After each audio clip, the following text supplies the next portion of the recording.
This week on the Rochester Press Box from Salvatore's Pizzeria at the historic Garage Door Restaurant.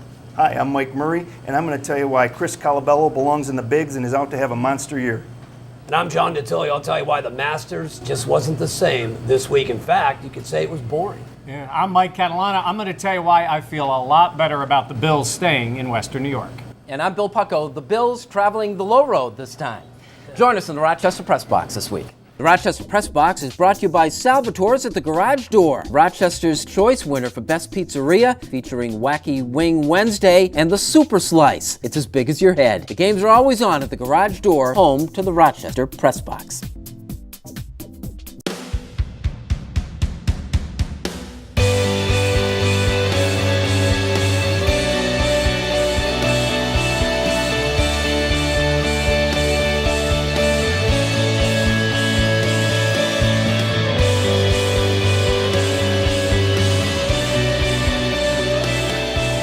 Everyone, and welcome to the Rochester Press Box here from Salvatore's Pizzeria at the historic Garage Door Restaurant here on East Ridge Road in Irondequoit. I'm Bill Pucko, joined by WHAM-TV's John DiTullio. Billy, good to see you. You're going to miss next week, buddy. Yeah, unfortunately. Alrighty. Well, Toby Matita will be in that seat. He'll keep it nice and warm for you. Mike's off too next week.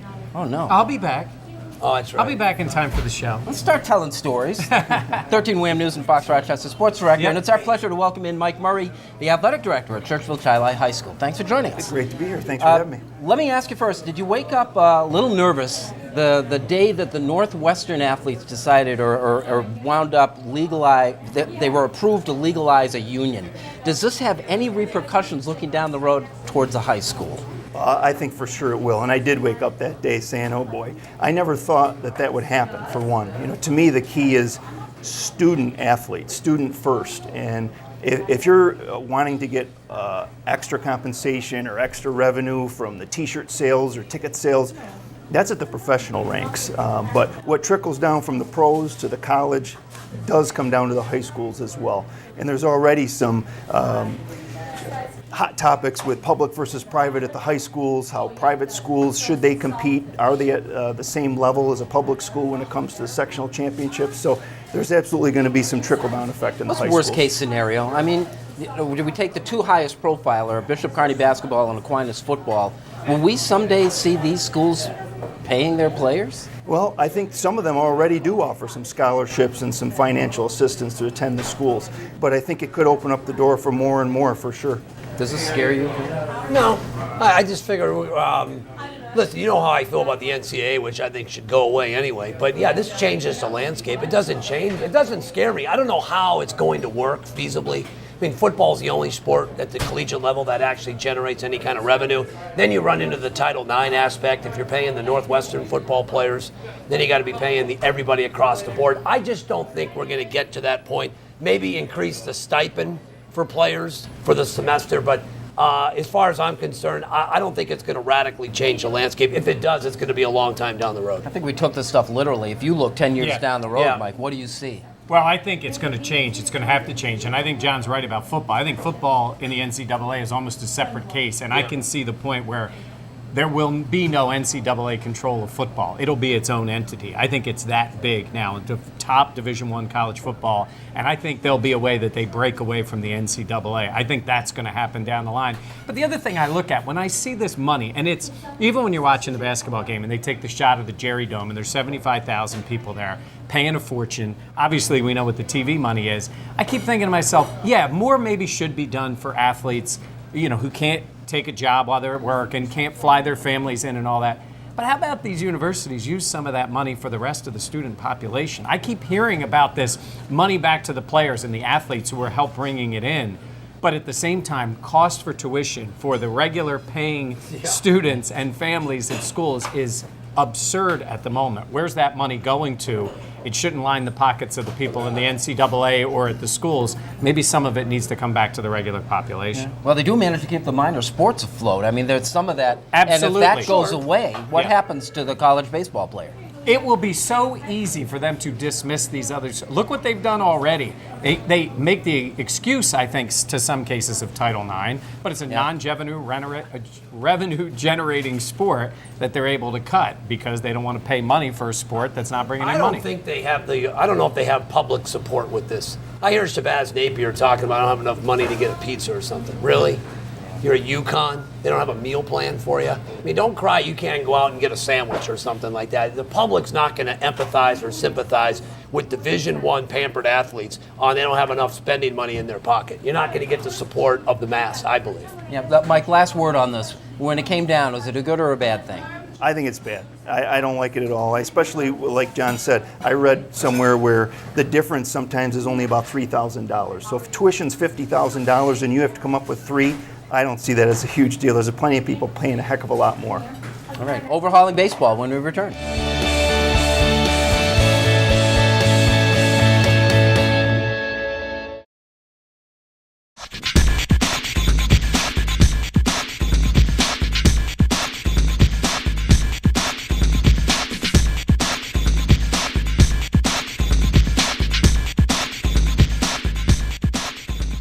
Welcome back to the Rochester Press Box here from the Garage Door Restaurant in Irondequoit, East Ridge Road, and Salvatore's Pizzeria. Great sports bar, wacky wings Wednesday, and live music every Friday. Well, this is not going to get a lot of support, but I thought it deserved at least an airing. Buster Olney on ESPN offered up the idea that some executives in Major League Baseball thought that they could improve the game right across the board by changing from 9 to 7 innings. Who wants it? That's the stupidest idea I've ever heard. No, don't play 7 innings. Pick up the pace of the game itself and you'll be able to play 9 innings. Everybody wants to blame TV because they say there's commercials, whatever it is. How much wasted time is there in a game? It's not enforced. Look, Derek Jeter, final year. I'm watching Jeter again at the plate the other day. He's not quite Mike Hargrove at the plate. You know what they used to call him, the human rain delay, when he could go up there and step out. Jeter steps out all the time. The pitcher step out. Enforce that, move it along, and tell Buster you'll be able to play 9 innings. It's very simple how you can what Mike just said. I read something where over the last 50 years, 30 seconds has been added on per inning because of the TV time. Number one, you limit the amount of times a catcher can go to the mound. All right, as Mike said, put a 12-second clock on these guys. It's so easy how you could fix this, but yet Bud Selig and the union won't fix it. It's very, very simple. You don't need to radically change the game of baseball. Why don't we incorporate the 10-run rule? If you're down by 10 after 5 innings, game's over. Why don't we start doing Give that? everybody orange when you slices. when you start tweaking with the fabric of the game, that means you've just thrown up your hands. That means you don't have a game anymore. You really don't. Maybe the NFL should go to 3 downs. We could speed up the game a little bit more. It's unbelievable. All great ideas, right, Mike? They're already talking asterisks for the performance-enhancing drug athletes. This will be another asterisk added in. Well, this game was only played in 7 innings, but for the first 150 years, they played 9 innings.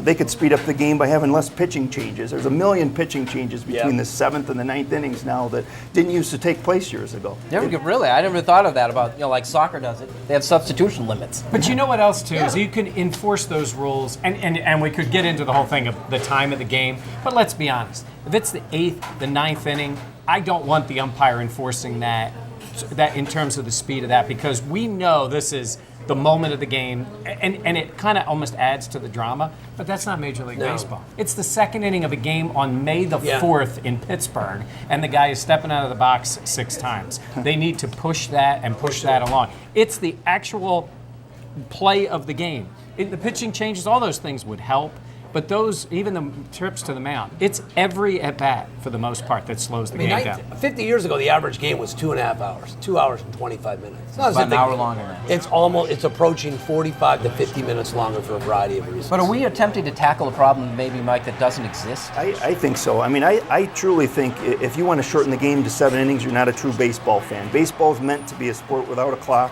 That's how it is. You go to the game, you don't know how long you're going to be there, you relax, you hang out with your friends, and it's not a game meant to be shortened or by a clock. That's why it was made that way. And yet, I don't know how many people know, unless you've actually been out there to Frontier Field and seen the Red Wings play. When they play a doubleheader, they play 7-inning games. And I'm sure Olney forgot to include this. If you go to 7-inning games, you still got to squeeze in more ad time. All right, so all you're doing is increasing your TV breaks. All right, well, where are you making up the time? You still got to squeeze more commercial times. Trust me, Shorter shows mean longer commercial times. Yeah, I want a Blastbuster only because it wasn't really his idea. He was just passing it along. Yeah. Like it or not, when we return.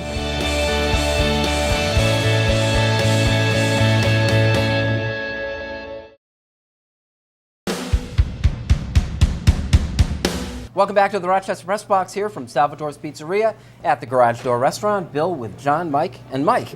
Like it or not, Mike, hate among coaches. We saw it with UConn and Notre Dame, the women's basketball teams. I don't imagine this is something you encourage at the high school level. Oh, not even close. No, I don't like it at all. I think, unfortunately, awards, in a sense, will do this to people. When you start having awards, it's going to pin people against each other. But when you're out in public or you're speaking to the media, you should always be positive. You should never let those emotions show. I have always said to coaches, if you feel a certain way, don't show it in front of the kids and don't express it to the media. You should simply be positive, professional at all times. There's no reason to do that out in public. Like So the huddle says, we want to kill these guys. Yeah. You don't want that. No. Well, John, you love it. Gino Auriemma is the only guy who can make us love John Calipari. I mean, I can't stand Auriemma. I mean, but I watched the game only because I was rooting for Notre Dame. Muffet McGraw. I can't stand that man, and I don't think he wants to be liked. So in a way, I'll disagree with Mike. I think it got me to watch the game only because I knew that both coaches couldn't stand each other. That's the only reason I watched. I thought they went so overboard praising him at the end. The broadcast, I thought, when the game got out of hand, really fell apart. Well, yeah, because the game was really boring. Oh, I mean, it was a boring game because it was a blowout like it is. And the whole thing with the coaches, they're not professional coaches. This is not, Harbaugh and Pete Carroll with their professional players. Yeah. They are coaching a college team, and I think, I'm with you on this, I don't like it when they publicly talk about the animosity between it. I would say and Pat Summitt was actually much better at that. We know she didn't like Gino Auriemma because nobody liked him, but I thought she kept it on a more professional level. Well, Muffet and Gino were kind of going at it, and then they talked about the tension, and she's like, nothing will change it. Now, I did say... She escalated it. They did have a nice little moment there at the end of the game. They shook hands. I actually was watching for that. I wanted to see what... I thought she was going to get a Boeheim, the quick handshake, and he slips by. I don't think there's one Big Ten coach who likes Urban Meyer. I think he's hated. It's too bad Woody Hayes wasn't coaching today because he hated everybody, and everybody hated Woody Hayes, and I think it was great. I think hate is good. In a way, I think it's good between universities. I think it's good between the coaches at the collegiate, Needed certainly to give the you NFL the level. chance to say that. I love hate. I really do. John, like it or not, Mark Teixeira wins the New York Yankee injury lottery. I don't know who he's running. I had Brian Roberts. He is Secretariat. He is going to run away with this. I mean, the guy, soft, the hammy already. I mean, David Robertson, now throw him on the list. Listen, do I think Jeter and Roberts are going to make the season, or even Ellsbury? It's not going to happen. But Teixeira, who missed a lot the last couple of years, I'm not surprised at all. Will this kill them as a team? I mean, eventually, is this their Achilles heel, is the age and the injuries? Yeah, I think so, for sure. I mean, he played 15 games last year, maybe 120 the year before. Hasn't played a full season now in over 2 years. Now, anytime they sign these 30-year-olds or above to these multi-year contracts, I think he got 8 years, $180 million. They're asking for stuff like this to happen. He might be making $22.5 million this year and might not even play a game. So for sure, the Yankees have been aging. It was a nice addition with Beltran and Ellsbury, but they just have too much going against them. And Kelly Johnson's not the answer at first base either. All right, Mike Catalana, like it or not, the Adam Jones comments about confrontational fans. Well, I certainly can see the frustration in his mind. And I do think fans have to worry about somebody coming on the field. Yeah, sometimes people think it's this harmless, drunk who's running around there. Personally, we were talking about listening to Colin Cowherd on ESPN was referencing this, and I think he's right there. Why fans cheer for that, other fans, when they see some idiot run on the field is beyond me, because I don't think it does any good. The players don't like it, and it just delays the game. I think there's that animosity there. I think Adam Jones is right. He might have taken a little bit farther when he said he wants to, spike the guy coming out there because you don't want anything to escalate beyond it. I've never understood it. I've never liked it.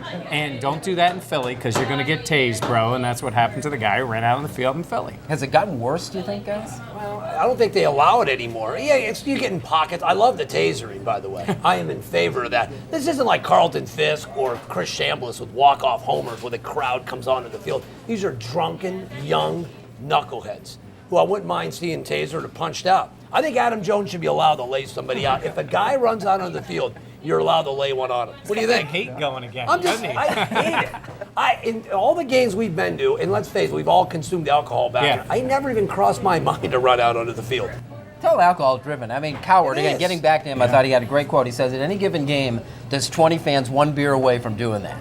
Yeah. And sometimes it's not the guy that runs out on the field, it's the one in the stands just heckling and heckling and heckling, and they just feel they have the right to do that. I've seen it so many times, and it's annoying as a spectator. I'm not sitting there cheering for the guy that's heckling the Rochester Red Wings from the front row. You know, it's annoying to the fans as well. These guys on the field can only take so much. Yeah.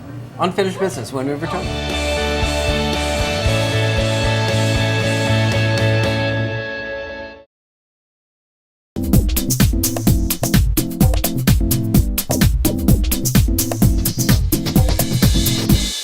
Welcome back to the Rochester Press Box, here from Salvatore's Pizzeria at the historic Garage Door Restaurant, East Ridge Road in Irondequoit. Great food, great atmo, to steal one of your words. True. Unfinished business, Johnny, start us off. You know, the Masters will conclude today. It just didn't feel right. It didn't feel like Masters Week, and there's only one reason for me and my conclusion.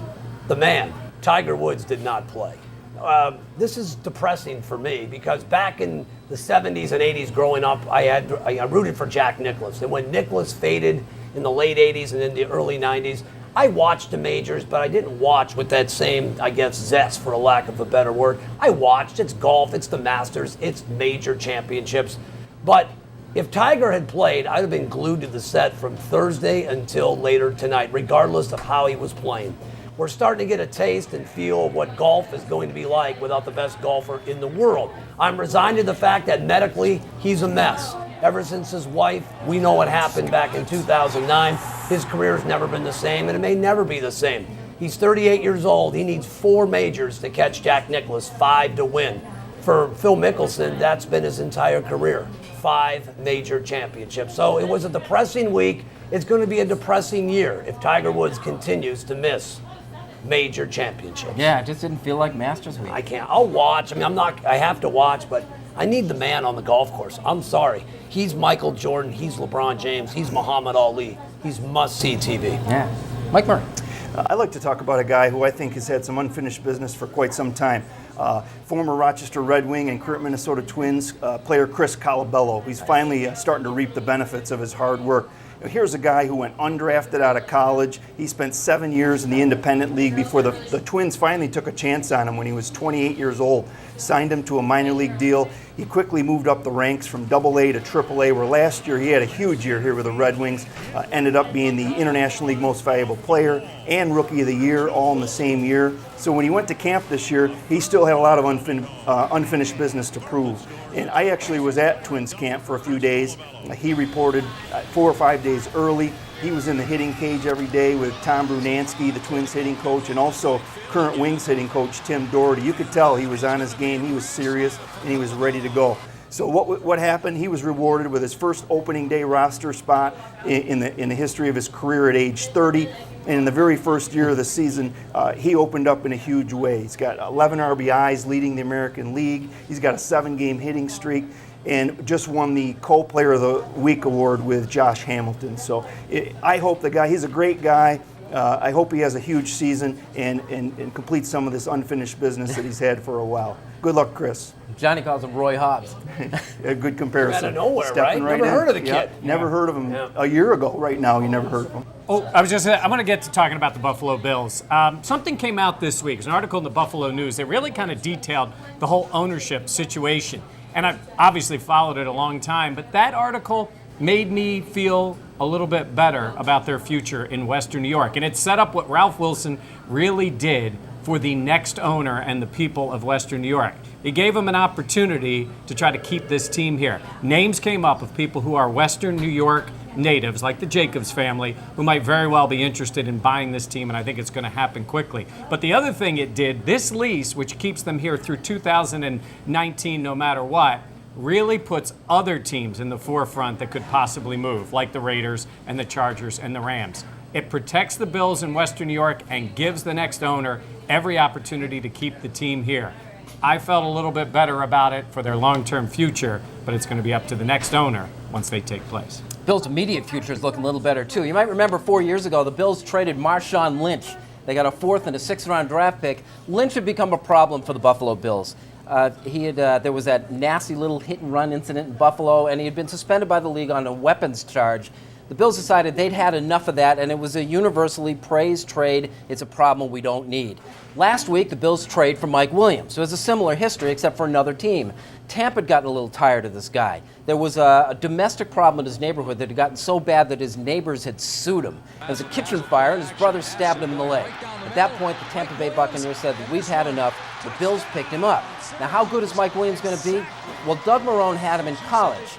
Marrone had to suspend. In fact, he just erased him from the team. He kicked him off the team for violations of team policy. He was suspended for academic reasons, and he left school early. How good's he going to be? Well, if Doug Marrone is taking a chance on a guy with their history, he must be pretty good. The moral of this is that traveling the high road can afford you a really good view, but you won't succeed if that's the only road you travel. We record the Rochester Press Box here at Salvatore's Pizzeria at the historic Garage Door restaurant every Wednesday at 12:30. And we invite you to come down, have lunch with us, meet the guys.